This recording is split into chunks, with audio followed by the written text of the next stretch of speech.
Chci teď využít chvilku, to tell you something about myself and about the show. abych vám řekl něco o sobě a o té show. Someone asked me recently what the show was about, who I am, and how it all started. Někdo se mě nedávno zeptal, jak vlastně ta show začala, kdo jsem. Well, it started like this. A začalo to takhle. First there was a mom, then there was a daddy. Nejdřív byla máma, potom táta. No, but really, this is our 6th show tonight. Ale opravdu, tohle už je naše 6. show. I think we've had probably hundreds of people actually to attend our shows. Myslím, že na naší show už jsme měli stovky lidí. We've had about 24,000 views on our 2 YouTube channels. A kolem 24 000 zhlédnutí obou našich YouTube kanálů. And these are from people, I think it was like 80% in the Czech Republic. A bylo to tak 80% v České republice. And 20% from around the world. A 20% na světě. But it all started like this. Ale všechno to začalo takhle. It was about 16 years ago. Bylo to tak před 16 lety. I was 30 years old and I was a mortgage banker actually. Bylo mi 30 a byl jsem hypoteční bankéř. And a public speaker. A řečník. And you know, I was sitting there thinking day after day, working 9 to 5, there's got to be more to life than this. A seděl jsem tam a přemýšlel jsem, že v životě musí to něco jiného než 5 dnů v týdnu, 8 hodin sedět v práci. Can I tell you guys the story? Is okay? I won't take long. You should, please. You should. Okay.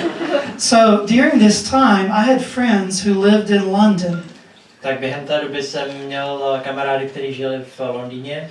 And they worked with the homeless and the runaway kids and the drug addicts on the streets of London. A pracovali s bezdomovci a dětmi, které utekly z domova a drogově závislými. And I visited them twice for about 2 or 3 weeks each time. A dvakrát jsem je navštívil, po každý tak na 2 až 3 týdny.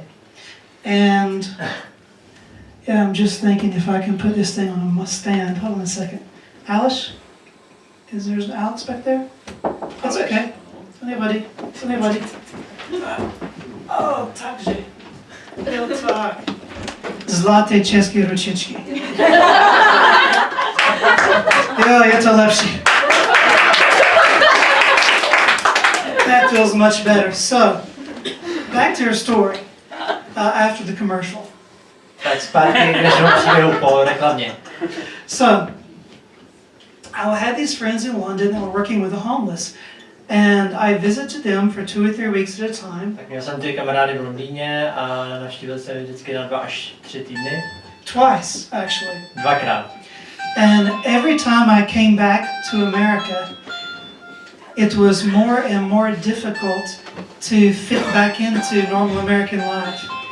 A pokud když jsem se vrátil do Ameriky, tak to bylo pro mě čím dál tím těžší se vlastně začlenit zpátky do toho klasického amerického života.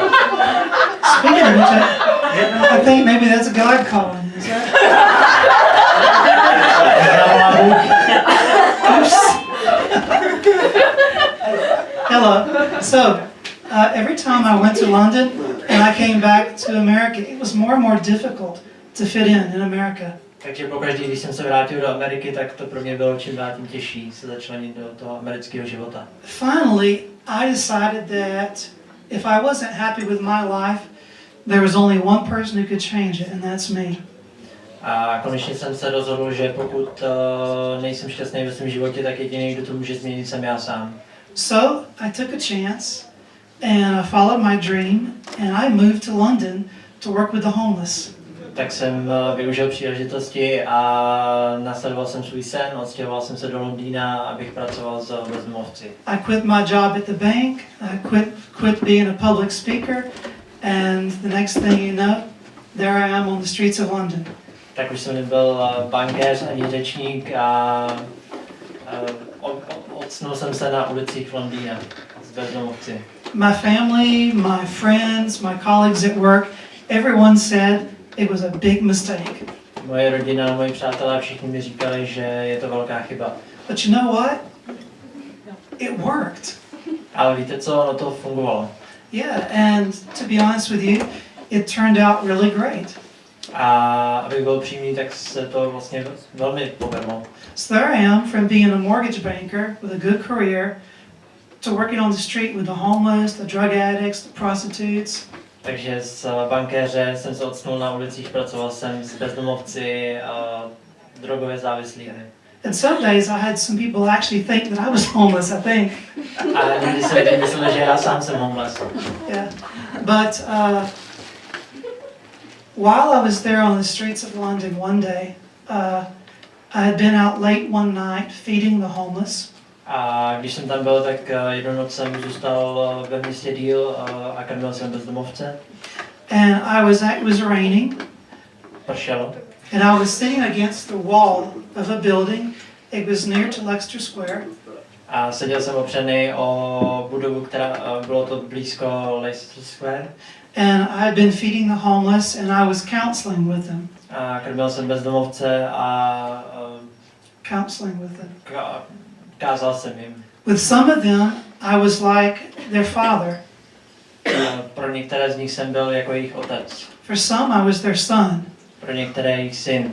And for some, I was their counselor. A pro některé jejich kazatel. And all of a sudden, a homeless person charged at me from across the street, shouting at me. A najednou ke mně přistoupil nějaký bezdomovec a křičel na mě. And was going to attack me.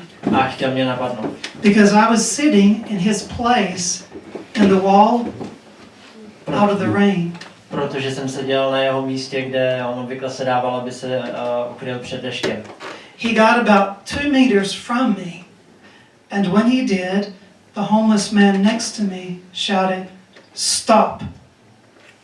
Dostal se ke mně tak na 2 metry a když se tak stalo, tak další bezdomovec, který byl vedle mě, řekl stop. He said, "Stop. He's one of us. Řekl zastav, je jedním z nás. You don't want to do that." Nechceš to udělat. And then I realized, wow, that's the power of humanity. A já jsem si uvědomil, že to je vlastně ta síla lidství. It doesn't matter if you're rich, you're poor, Záleží na tom, jestli jste bohatý nebo chudý, you're homeless or you're a king. jestli jste bezdomovci nebo králové. Inside, we're all the same. Uvnitř jsme všichni stejní. Well, London worked out pretty good, but after 4 or 5 months, I realized that it just wasn't for me. V Londýně to šlo docela dobře, ale tak po 4-5 měsících jsem si uvědomil, že to není úplně to pravé ořechové. But during this time, I had friends who lived in Prague. Ale v té době jsem vlastně poznal kamarády, kteří žili v Praze. And they invited me to come and visit. A kteří mě pozvali, abych je navštívil. Well, I did, and I immediately fell in love with it. Tak jsem je poslechl a okamžitě jsem se do Prahy zamiloval. That was 14 years ago. A to bylo před 14 lety. Well, I ended up the next year in 2000, that was 2001, 2002. Later in 2002, I moved to Prague. To bylo v letech 2001-2002 a v roce 2002 jsem se přestěhoval do Prahy. It doesn't mean that chance that I took to move to London was a mistake. Neznamená to, že ten můj čas strávený v Londýně byl chyba. It didn't work out, but it was just like a stepping stone to get to Prague. Nevyšlo to, ale nicméně byl to nějaký mezikrok k tomu, abych se dostal do Prahy. Well, in 2014, it had been 12 years since I had been on the stage in front of people. A v roce 2014 to bylo už 12 let od té doby, kdy jsem naposledy stál na pódiu před lidmi. And again, I had a dream. A znovu jsem měl sen. When you take a chance and you leave everything one time, it's easy to do it the second time. Když využiješ příležitosti a všechno opustíš jednou, tak je poměrně lehký to udělat i po druhý. So my dream was to create a show that mixed hot music, young people, and was focused on inspiring people to follow their dreams. Takže mým snem bylo vytvořit show, která měla skvělou hudbu, mladí lidi a měla se soustředit na to, jak inspirovat lidi, aby šli za svými sny.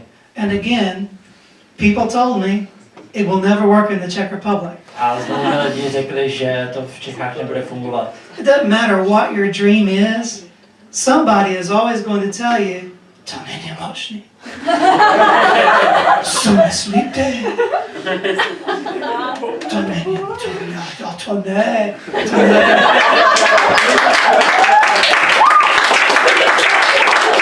Pravdu, ano? Začátek bylo, nezáleží na tom, jaký je váš sen, a zbytek jste rozuměli. No.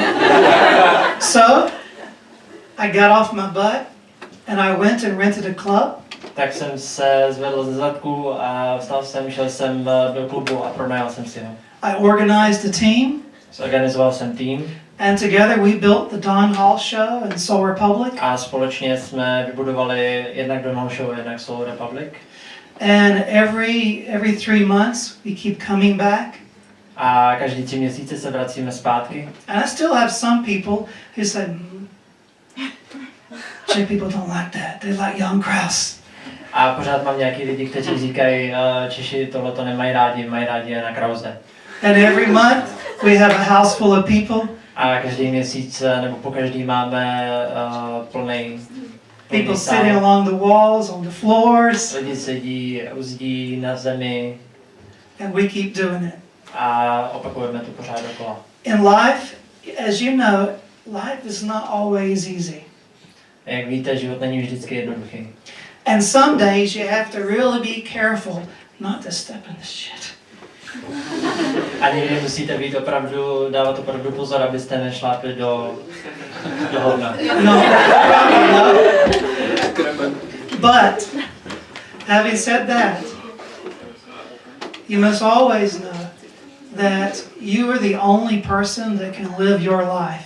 Ale přesto si musíte uvědomit, že vy jste jediný člověk, který může žít váš It život. doesn't matter what anybody else thinks or says. Nezáleží na tom, co si kdo myslí nebo říká. It's only your life. Je to jenom váš život. Why don't you just take a chance? Proč to prostě neskusíte? The worst possible thing that could happen is you could fail. Nejhorší věc, která se může stát, je, že neuspějete. And what? A co se pak stane? Do you know that 97% of people never try? Víte, že 97% lidí to nikdy neskusilo, Because they're too afraid to fail. protože se příliš bojí neúspěchu. If you fail, get up and go again. Když neuspějete, tak staňte a udělejte to znova. So tonight, up next on the show, before I go, I want to tell you thank you so much for now it's 6 shows, hundreds of people in the audience, thousands of people on YouTube, and I constantly see every show. Oh, I forgot, I kind of translated. Každopádně teď, než budeme pokračovat v naší show, tak vám chci poděkovat za těch 6 úžasných show, za to, že sledujete naše videa na YouTube. What did I say next? You talk. You talk. Thank you again for 6 great shows, all the views on the YouTube, the people have come out over and over again. Tak jak už jsem řekl, děkuji ještě jednou za těch 6 show, za to, že sledujete naše videa na YouTube a lidi, kteří sem opakovaně chodí. And take a chance. Your future begins tonight. A zkuste to, vaše budoucnost začíná dneska.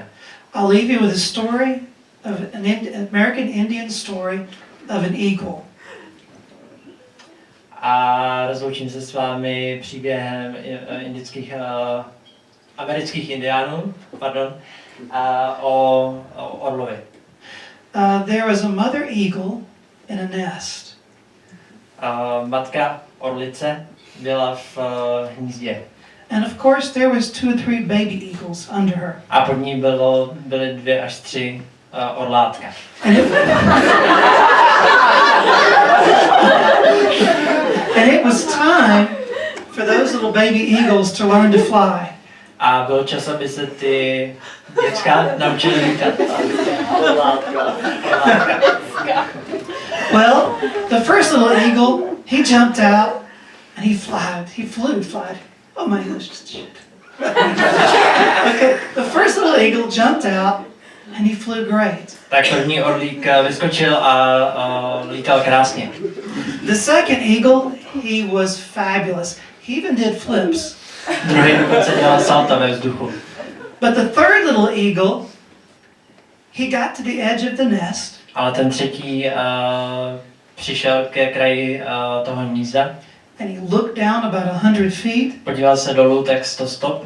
And he looked back at his mama. Podíval se zpátky na svoji mámu. And he said, Mom, but what if I fall? A řekl, mami, co když spadnu? And his mom said, oh, but what if you fly? A jeho máma řekla, no, ale co když budeš letět? Take a chance, fly. A využijte svoji šanci a leďte. Thank you so much.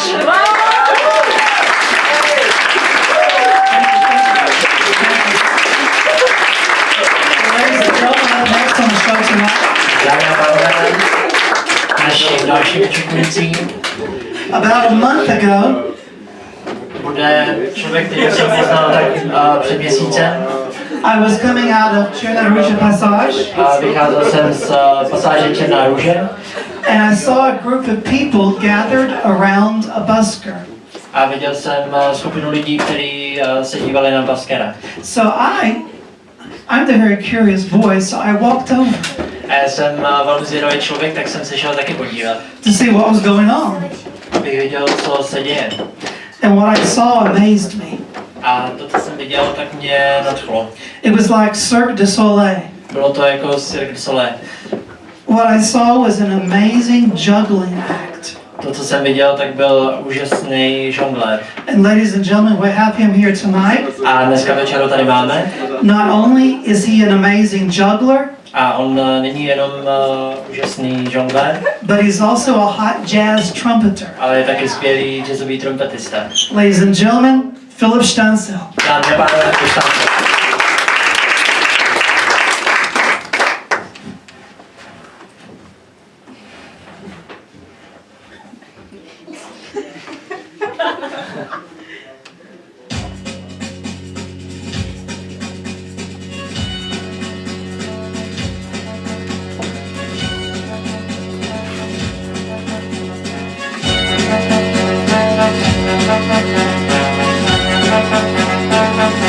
Thank you.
ladies and gentlemen, while he's getting set up, let's give another big round of applause for Philip Stansel.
Well, ladies and gentlemen, who was here in our last show? Let me see hands. Anybody here in our last show?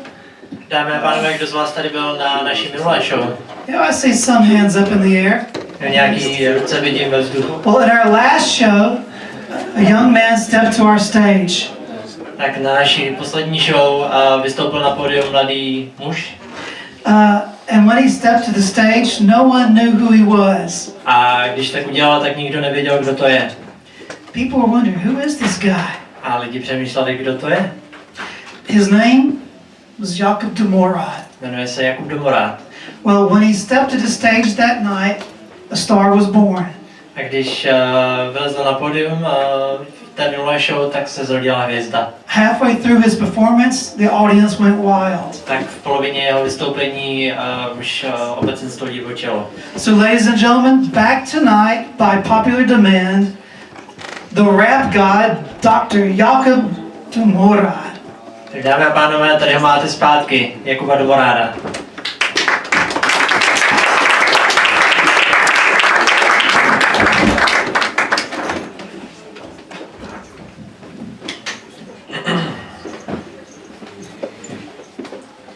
Dobrý večer, já vás tady všichni zdravím, doufám, že se hezky bavíte a teď uslyšíte trošičku něco z jiného soudku a trošičku s jiným nábojem. Doufám, že si to nezaleknete a užijete si to stejně jako já.